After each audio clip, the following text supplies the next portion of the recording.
on the critical question of leadership in Africa and the critical question of followership in Africa. And the Africa that I talk about is the post-colonial Africa. The Africa which is now divided into 55 countries with 55 boundaries imposed on her. An Africa which is famous as the cradle of mankind. An Africa which is said to be great in prospect. An Africa about which there is much expectation, but an Africa which continues to punch below her weight. That is the Africa that I will be talking about as I focus on the question of leadership and followership.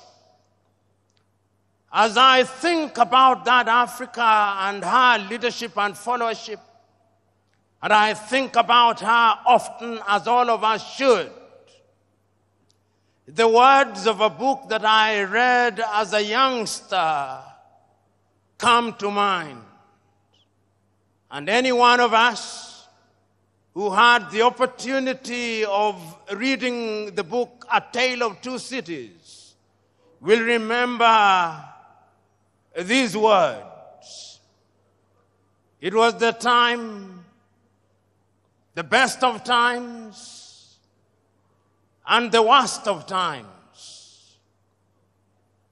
It was the age of wisdom and the age of foolishness. It was the epoch of belief and the epoch of incredulity. It was the season of light and the season of darkness. It was the spring of hope and the winter of despair.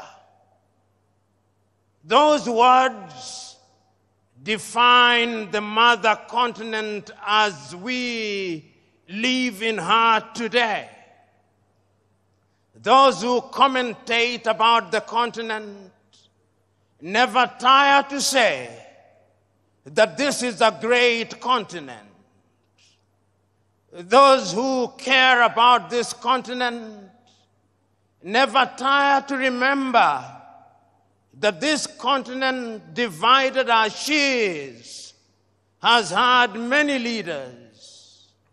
And when I allow my mind to go down memory lane, I can remember so very vividly the immortal words of many great African leaders on the eve of our regaining our independence.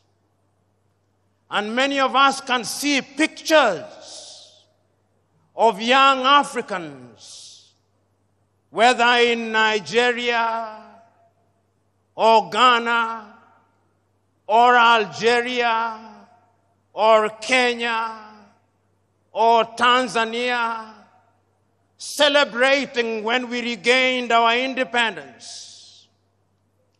And many of us can remember the words that they spoke and the promises that they made. If it was in Nigeria here, you can remember the immortal words about what they would do to Nigeria of Nnamdi Azikiwe. You can remember those words. You can remember the words of Abubakar Tafawa Balewa. You can remember the promises he made. You can remember the erudite words of the Sultan of Sokoto, Ahmadu Bello, and the promises he made, and many others. When they spoke then, those who were young saw in them the similitude of Moses in the Bible. They thought of their leaders and saw their leaders as messiahs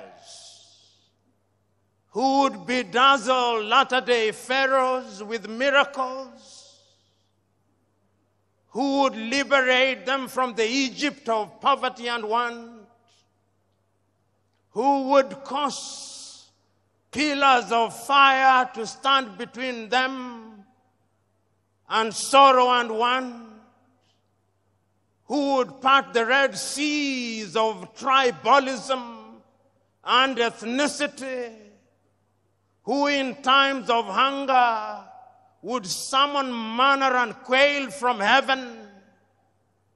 That is what they thought of their leaders, messiahs.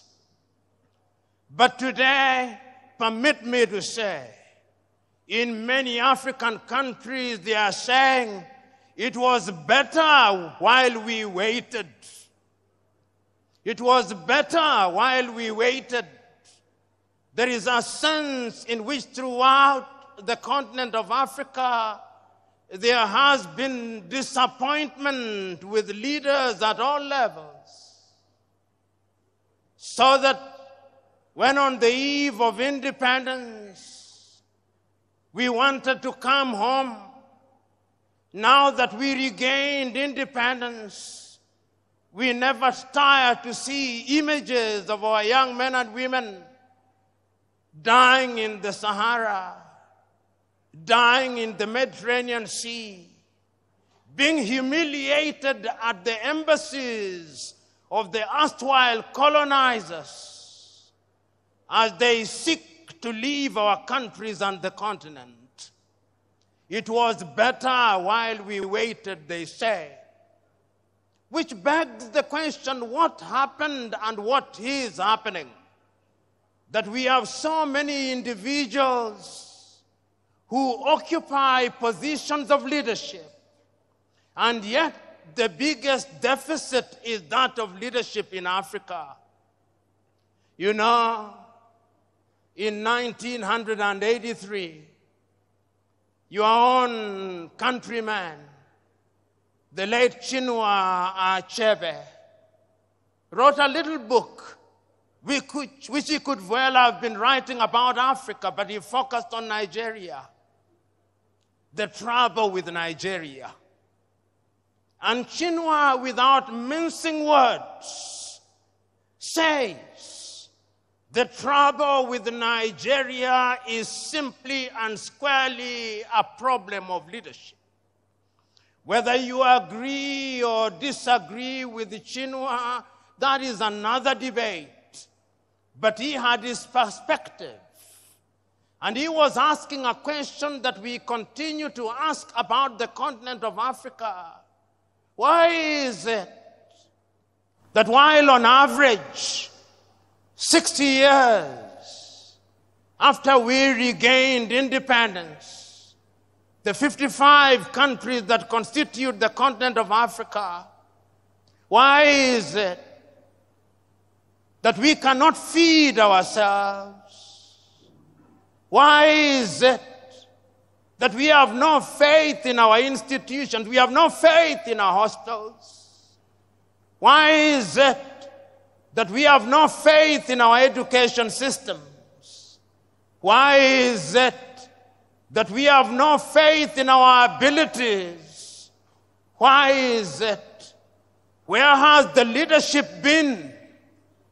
Why is it that so many years, while politics becomes the toy that lulls us into a false sense of security, our economies are controlled by people from other civilizations? Why is it? These are uncomfortable questions which we must pose and confront and answer if the mother continent is to realize our potential. Why is it that the mother continent is ever so negatively attractive to other civilizations? You know, as I talk about leadership, and as I think about leadership, and I think about what leaders are enjoined to do, I think about this mother continent. And many times, I see how our men and women in positions of leadership are being treated by other civilizations. And I said, oh God, where are our leaders? When the world congregates under the G7, there are no African leaders there. The best they can do is to invite one or two. And beyond the photo opportunity, they are told to go away, and go away they do. When there is a meeting of the G20, it is the same thing. There is no African leader there. And when at the United Nations they have voted all our countries, France, the United States, China, Russia, can come and neutralize all our votes. And I say, where are the leaders in Africa? And as you observe African leadership today, they are summoned by different leaders in the world. If the Japanese do not summon them to Tokyo under UNCTAD, the Indians are summoning them to New Delhi. And if the Indians are not summoning them, the Turks are summoning them. And if the Turks are not summoning them, the Chinese are summoning them. In the next 2 weeks, they will have been summoned to the United States of America. Summoned, I use. Africans who are watching this scenario ask, where are our leaders? Which begs the question, who is a leader? Is leadership the occupation of office? Is leadership the occupation of the office of the president? Is it the occupation of the office of a senator or a member of parliament? Or the occupation of these high-sounding positions which gives us honorifics? Is that what leadership is? From where I sit, that is pseudo-leadership. From where I sit, leadership is about service. Leadership is about honor and privilege to serve. That is why I still understand the men of old, the men of wisdom who said, he who is greatest amongst you must be your servant. This is what Africa is asking for. And Africa has been asking this question since she regained her independence. You know, when one is talking about leadership in Africa, one must go into history and ask ourselves, what was leadership before we were rudely disrupted? We had our traditional rulers. How did they govern? For whose benefit did they govern? They are still there, the traditional rulers. How do they fit in the new dispensation? When we regained independence and adopted all these structures from the erstwhile colonizer, what did we expect to deliver? That great American Pan-Africanist John Hendricks Clark says that when Africans regained their independence, not a single one of them re-examined the style of leadership. All of them continued with a mimicry of the leadership that they inherited from the colonizer. And he then delivers this verdict: not a single African country will ever succeed by mimicry. And I want to submit to you that whether one agrees or disagrees with John Hendrik Clark, one must look at Africa in order to ask ourselves, what is the state of leadership in Africa? And permit me to run you across the continent of Africa, and you will see a continent that is not at ease. The continent is not at ease because the continent is suffering from a deficit of leadership. Look at Africa today. Tell me whether we are at ease in Niger. Tell me whether Mali is settled. Tell me whether there is quiet and calm in Chad. Tell me whether Guinea-Bissau is doing well. Tell me whether the Cameroons are stable. Tell me whether Central African Republic is good. Tell me whether Sudan, South Sudan, Somalia, Ethiopia, Northern Mozambique, and all these countries where there is peace and quiet, whether the sons and daughters of this country, tell me whether even this great Nigeria is at ease. Tell me. The answer is she is not. And I dare say that as long as Nigeria is not at ease, Africa will never be at ease. If Africa wants to be at ease, Nigeria must be at ease. She is the largest economy in Africa. She has a population of over nearly 200 million people. 1 in every African is a Nigerian. She is represented in every sector. If you want the best engineers in the continent, they are Nigerians. If you want the best doctors, they are Nigerians. If you want good lawyers, they are Nigerians. If you want good people, they are Nigerians. But also, if you want Yahoo boys, they are Nigerians.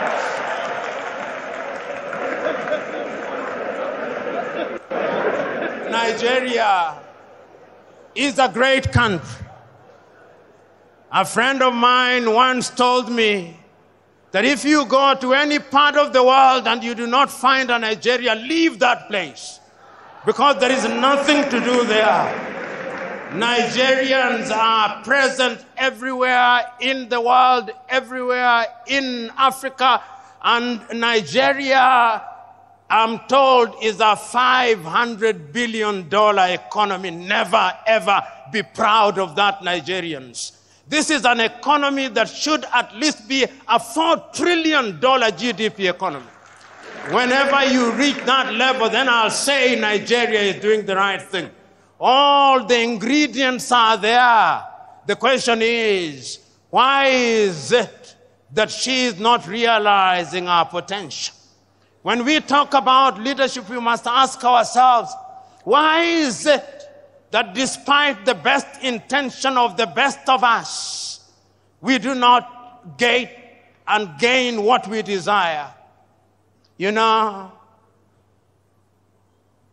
I said that when you look at Africa and leadership, you must go back to history. And you ask yourself what the leadership is. And we have looked at Africa that is not at ease. But yet there is a sense in which Africa has had and continues to have men and women of renown. I remember, courtesy of history, when Africa was struggling for our independence. I can remember that great meeting in Manchester in the United States of America, the Pan-African meeting. And history tells me that Nigeria was there. Chief Obafemi Awolowo was there in 1945. And I can still remember his words spoken about African unity. I remember that Ghana's Kwame Nkrumah was there. And then we remember how they came back to the continent to lead the continent.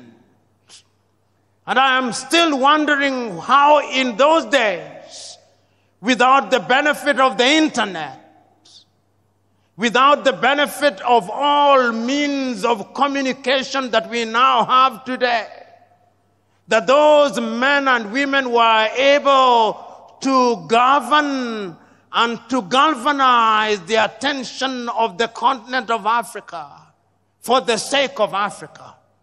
They were there throughout.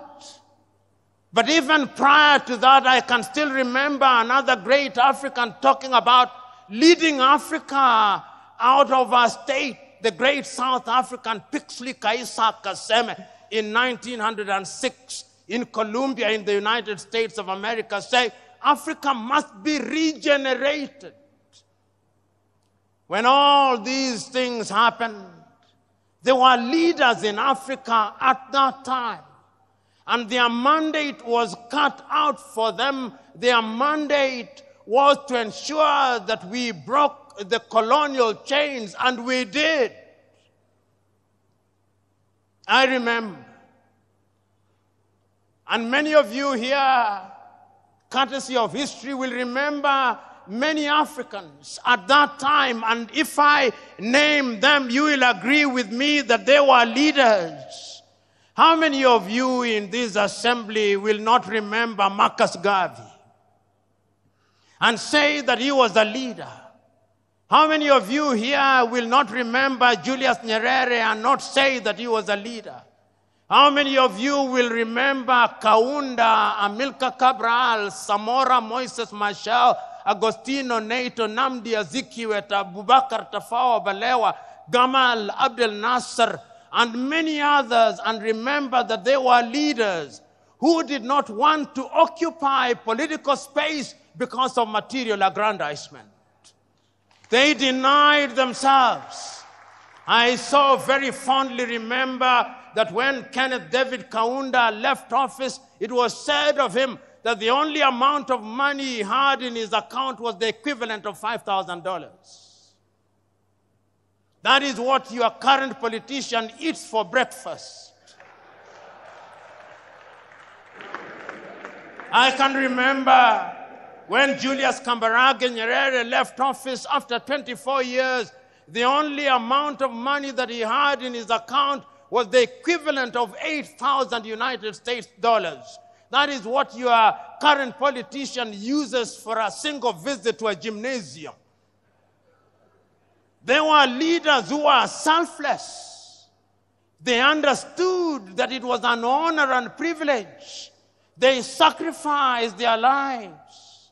They saw their positions of leadership as that of leading their brethren. They did not think that they were superior to the people they led. They thought it was a privilege and that they had the honor, and that because they had that honor, then they had to serve their leaders with distinction, with consistency. They were prepared to be questioned. They did not believe that they had the monopoly of knowledge and wisdom. They were leaders because they were servants. You know, I can still remember Julius Kambarage Nyerere speaking on the 6th day of March, 1997 in Accra, Ghana, on the occasion of the 40th anniversary of the independence of Ghana, under the subject, "Without unity, Africa has no future." Mwalimu recounts the history of Africa. He says, when we rose up against the colonialists, our agenda was cut out for us. We, the Africans, had been humiliated in our own lands. Our people had been denied the opportunity to realize their potential. Our mandate was one, to expel the colonizer. We did our bit. We made our mistakes. But who said we were infallible? This struggle is an intergenerational struggle. The next generation after us had the duty to pick up the baton and to run the next leg. The question is, did that generation pick up the baton? Have they run the leg well? The answer, not as well as they should have. Because we must never make the mistake of assuming that African leaders have done nothing. No, that would be too harsh. I think attempts have been made whether in Nigeria or in different parts of Africa, to liberate ourselves from the chains and sorrows of the colonial project. But remember, as Kwame once said, the colonialist never left. He is alive and well. He still wears different masks. And those masks may appear to camouflage him, but they are here. Have you ever wondered why, when the British left their colonies, they created something that they called the Commonwealth of Nations, to which Nigeria belongs? In that Commonwealth of Nations, the head is the British monarch. When the Queen dies, the King becomes its head. It is headquartered in London. It is the Commonwealth of Independent and Free Nations. It is not. It is a post-colonial, neo-colonial institution which continues to massage the ego of the erstwhile colonizer as we celebrate. Through such institutions, they continue to control and to manipulate us. And many of us, particularly those of us who have had the advantage of foreign education, we never want to talk ill of bodies such as the Commonwealth. I do. And it's not only the British who did it. The French did it under Francophonie. In order to control their former colonies and to make sure that they remain within their sphere of influence, they created a body which is alive and well. In the former French colonies, it's even worse. They even print their currency. The Portuguese did it. So, inasmuch as African leaders have been trying to ensure that we change the circumstances of our people, there have been external attempts at torpedoing those efforts. And Africa and African leadership must be seen in those contexts. There are those in many African countries who have allowed themselves to be acolytes of the neo-colonizers and to the detriment of the continent of Africa. So when we interrogate leadership, we must ask ourselves, how free are our leaders? How free are our politicians from external influence? But is that an excuse? No, it cannot be an excuse. Leaders in a multi-ethnic environment must also be different. You know, Nigeria, as Chinua rightly said, like all African countries, is an artificial entity. Chinua says in his book, The Trouble with Nigeria, that there is nothing comparable to how the European nations were created. There is no Nigerian, Chinua Achebe says, in the same way as there is a Danish or a Swedish or a Norwegian. Nigeria is a unique state with many states. The same is true of Kenya. The same is true of Ghana. Nigeria possibly has over 500 nations within her. Tanzania, 136. The Democratic Republic of Congo, 306. Kenya, 42. Uganda, 56. In order to be a leader in such countries, those who have the honor and privilege must be men and women who are prepared to ensure that they weld the bonds amongst those people. As Samora Moises Machel said, if the post-colonial African country is to succeed, the tribe must die. And the tribe must die because if the tribe does not die, then the new nation will never thrive. And I did not understand Samora Moises Machel to say that he should stop being a Yoruba. No. I did not understand him to say that he should stop being a thief or to stop being an Igbo or Hausa or a Fulani. No. Those are cultural mosaics which, when put together, make our nations beautiful and strong. But what do we do in most of Africa? We use those cultural differences to divide the people. We use those cultural differences to reinforce centrifugal forces and therefore threaten the very nation which we want to serve. I am telling all of us who are present here, and many of you who are present in this assembly, who are honored and respected and claim to be leaders, that you have a duty to ensure that you are in front in order to serve and not to be served. But ladies and gentlemen, let us also ask ourselves about followership. You know, as a young student, and many of us who are young students, it was the culture when you are in your first year of studies that you must be a revolutionary. And a revolutionary in the style of Karl Marx. And therefore you would say, workers of the world, unite.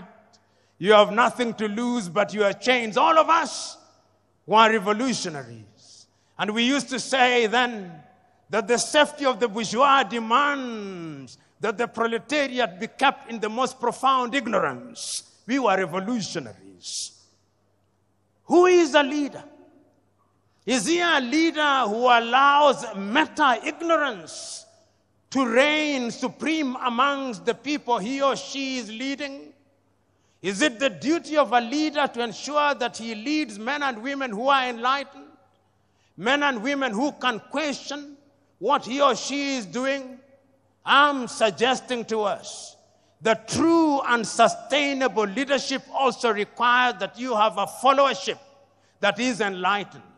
A followership that calls you to account. A followership that is going to make demands of you. A followership that when you say that you are going to improve the quality of their food, they do not believe that agriculture stops on that day, but they believe that agriculture must be intensified and the technology must be used. A followership which knows that when you say you are going to deliver heaven on earth, they know that that is merely an advertisement that you are incapable of delivering heaven on earth. A followership that knows that when you are promising to do things within 100 days, which ordinarily can only be done in 5 years, they know that you are a liar. A followership that is capable of discerning that when you speak things, there are many variables, and it is the duty of a leadership to ensure that such a leadership is indeed created. What do African leaders do? African leaders in many African countries have now assigned the question of education, educating their followers to NGOs and CBOs, which are financed by the Americans, which are financed by the Europeans, which are financed by other civilizations. How do you think, how do you imagine that the people of Denmark would have the interest of Nigeria at their heart? How are you satisfied that all those civic education activities that are being undertaken in Borno, in Maiduguri, or in Abeokuta, financed by USAID, are meant to be for the benefit of Nigeria? Because the last time I checked, the English used to say, he who pays the piper calls the tune.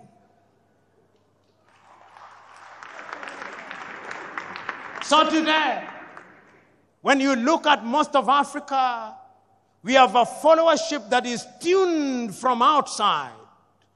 It is not a followership that is tuned from inside. And you wonder why they behave the way they do.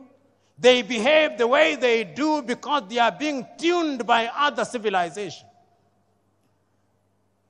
3 years ago, an old friend of mine, now gone to be with the Lord, was engaged in a conversation with me.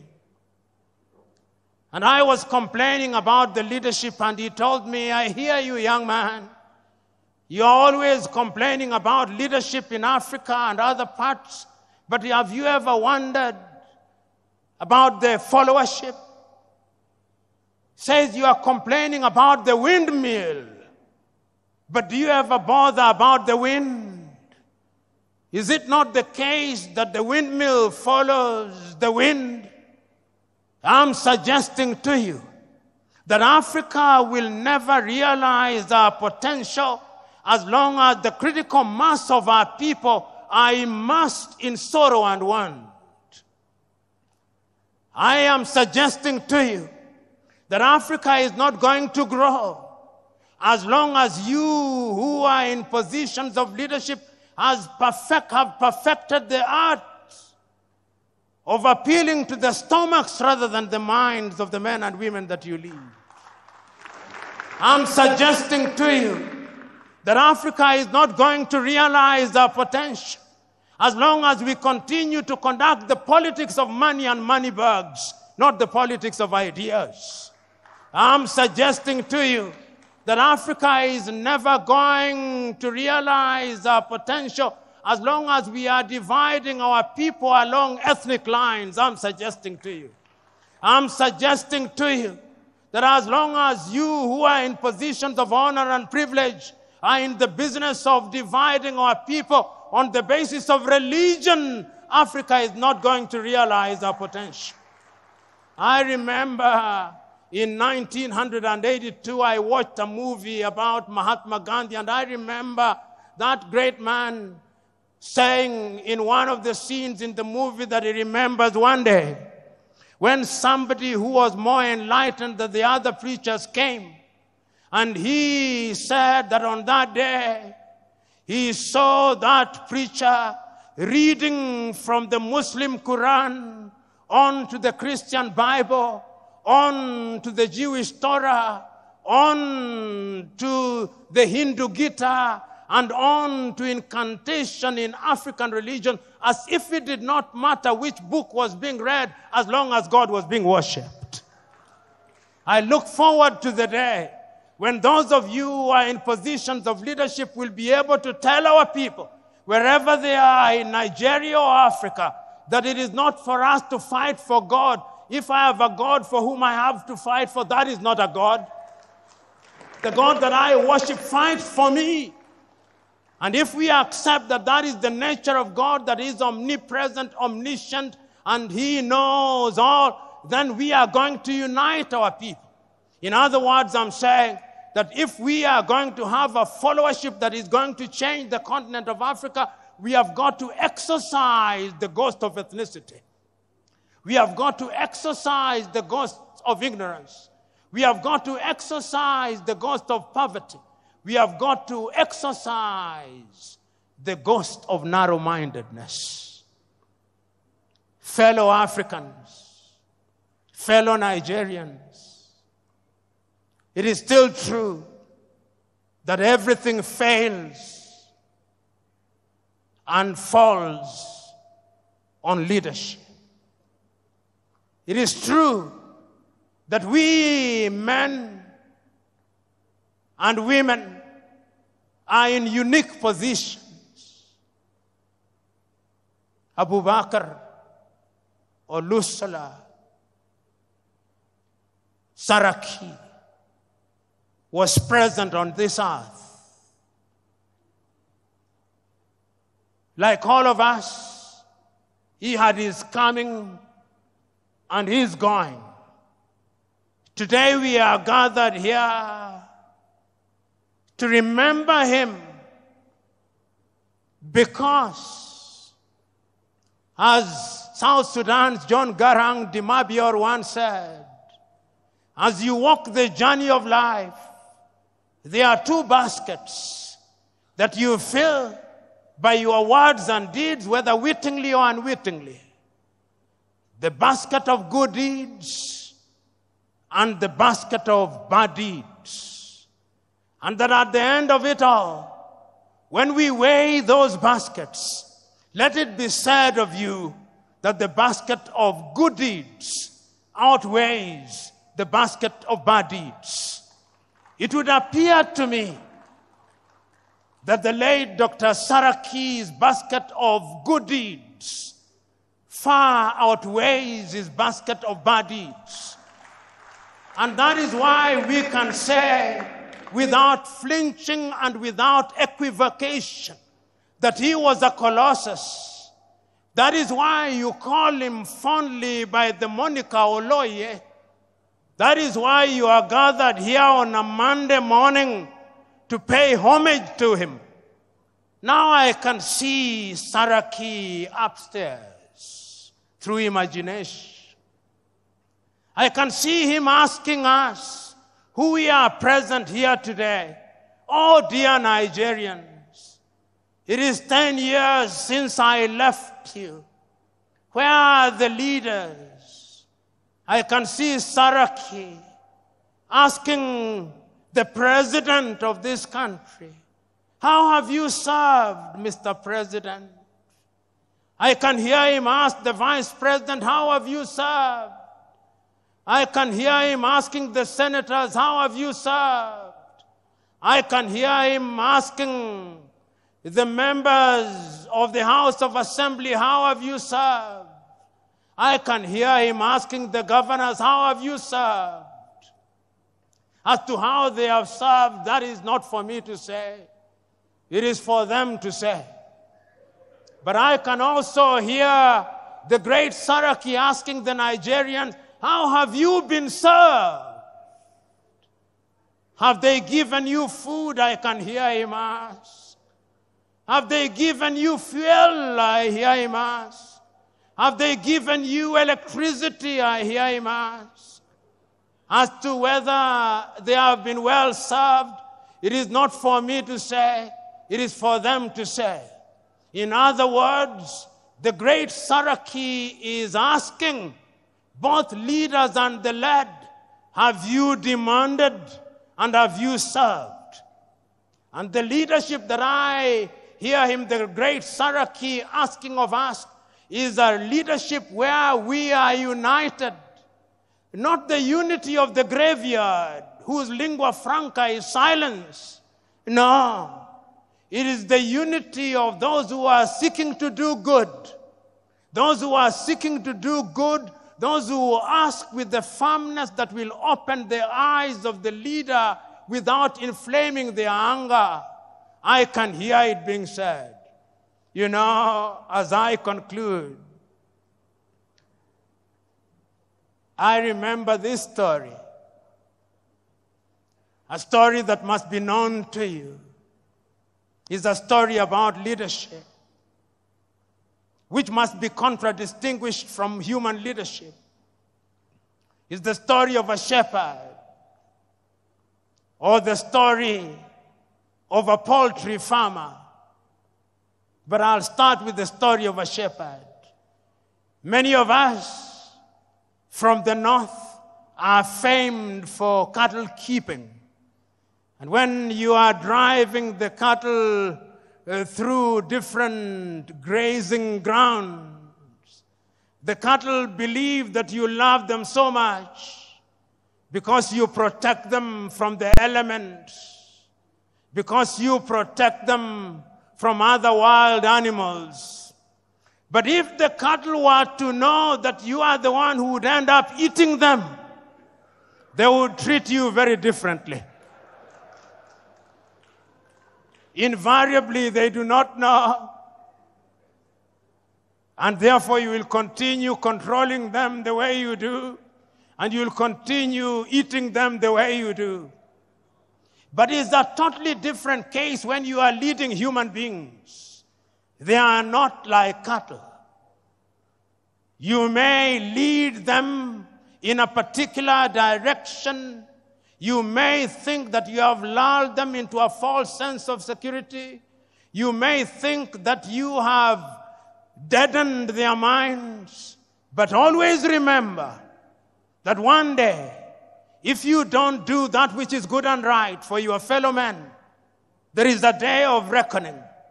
There is a day of reckoning, and history has demonstrated that it can come in the twinkling of an eye. History has demonstrated that kings have been toppled. History has demonstrated that presidents have been removed. History has demonstrated that great men have been cut down. History has demonstrated that men can rise when they are misled. History has demonstrated that men are indeed capable of rising up. You know, I always read these words of the American Declaration of Independence because I love them. They apply to humanity. Before America became what it is, they had enlightened men. We hold these truths to be self-evident, that all men are born equal, that they are endowed by their Creator with certain unalienable right, that among those are life, liberty, and the pursuit of happiness. And it is for this reason that governments are instituted amongst men, and that when those governments fail to perform, it is the duty of those people to rise up and to remove such governments. I am submitting to us that we in the continent of Africa, you who have the honor and privilege of serving, you who worked and served under the tutelage of Oloye, today, let us take a solemn vow. Let us take a solemn vow that we are not simply here to memorialize him. We are not simply here to remember the good deeds that he did. We are not simply here to repeat the things that he did. That we have come here to imbibe the spirit of Oloye. We have come here to have a little Saraki in us, so that Saraki, the good politician, Saraki, the philanthropist, Saraki, the servant, Saraki, the doctor, Saraki, the business, can live a little in us, so that when we go home, so that when in the month of February Nigeria will be electing its leaders, it may be said that there was a Saraki and that good men and women rose and good men and women came out to vote and the best men did. God bless you.